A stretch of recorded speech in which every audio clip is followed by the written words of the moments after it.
আসসালামু আলাইকুম। Code cloud 100 days of DevOps সিরিজের ডে 21 এর আজকের টাস্ক হলো সেট আপ গিট রিপোজিটরি অন স্টোরেজ সার্ভার। আমরা স্টার্ট করলাম।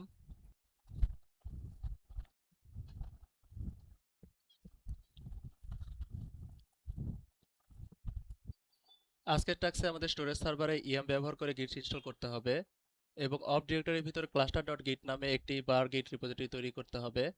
এই টাস্ক অনুযায়ী আমাদের কনফিগার স্টোরেজ সার্ভারে করতে হবে। আমরা স্টোরেজ সার্ভারে এক্সারসাইজ করব। আমরা details of all user end সার্ভারে যাব।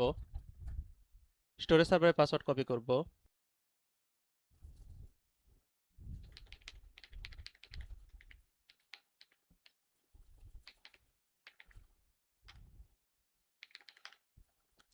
নাতাশা ইউজারের পাসওয়ার্ড দিব। গিট ইনস্টল এবং রিপোজিটরি আমরা রুট প্রিভিলেজে তৈরি করব। আমরা রুট প্রিভিলেজে যাব।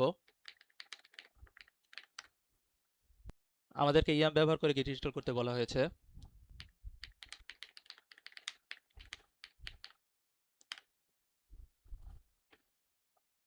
টাস্কে অফ ডিরেক্টরির ভিতর ক্লাস্টার ডট গিট নামে একটি বার গিট রিপোজিটরি তৈরি করতে বলা হয়েছে।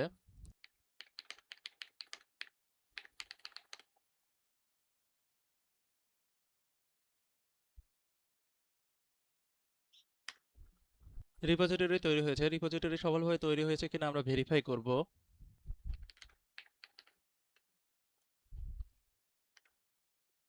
এখানে আমাদের রিপোজিটরি সফলভাবে তৈরি হয়েছে। এখন আমরা আমাদের টাস্ক ভ্যালিডেট করব। চেক বাটনে ক্লিক করব। কনফার্ম বাটনে ক্লিক করব।